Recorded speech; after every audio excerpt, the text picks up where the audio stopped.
Videos ഒക്കെ കണ്ടിട്ടുണ്ട്. നമ്മൾ ശ്രദ്ധിക്കുക, ഈ നായ്ക്ക് ഉമ്മ കൊടുക്കുന്നവരെ കണ്ടിട്ടുണ്ട്. വളരെ റിസ്ക് ആണ്. നമ്മുടെ വായിലും കണ്ണിലും ഒക്കെ ശ്ലേഷ്മസ്ഥലത്തിൽ കൂടെ രോഗാണുക്കൾ കയറാൻ സാധ്യതയാണ്. അതുകൊണ്ട് അത്തരം കാര്യങ്ങൾ ആരും ചെയ്യരുത്. നമ്മുടെ തൊലിപ്പുറത്തല്ലാണ്ട് കണ്ണുകളിലും വായിലൊക്കെ തൊലി വളരെ ശ്ലേഷ്മസ്ഥലം എന്ന് പറയാം, അതിലൊക്കെ രോഗാണുക്കൾക്ക് അകത്ത് കയറാനുള്ള സാധ്യതയുണ്ട്. അപ്പൊ അതുകൊണ്ട് നായും പൂച്ചയായിട്ടുള്ള നമ്മൾ കൈകാര്യം ചെയ്യുമ്പോൾ വളരെയധികം ശ്രദ്ധിക്കുക.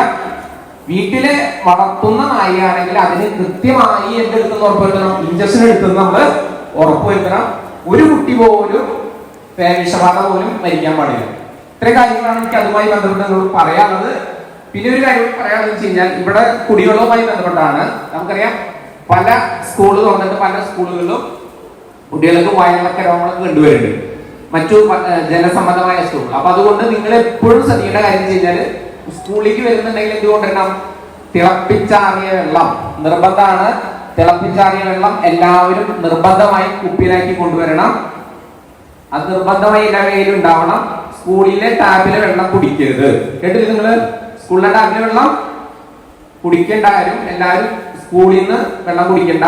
സ്കൂളിൽ നിന്ന് വെള്ളം കുടിക്കണമെങ്കിൽ തിളപ്പിച്ചാറിയ വെള്ളം കിച്ചണിൽ നിന്ന് കിട്ടണമെങ്കിൽ മാത്രം കഴിക്കുക.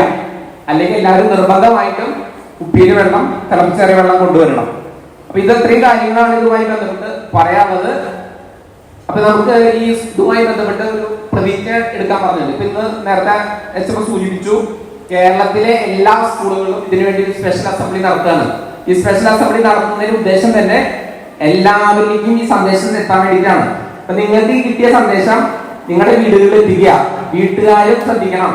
വീട്ടിലും അച്ഛനും അമ്മയും ചേച്ചിയും ഒക്കെ ആർക്കെങ്കിലും പട്ടിയോ പൂച്ചയുമായി ബന്ധപ്പെട്ട് എന്തെങ്കിലും മുറിവോ ഒക്കെ പറ്റി കഴിഞ്ഞാൽ ഉടനെ ഇഞ്ചക്ഷൻ എടുക്കണമെന്ന് പറയണം.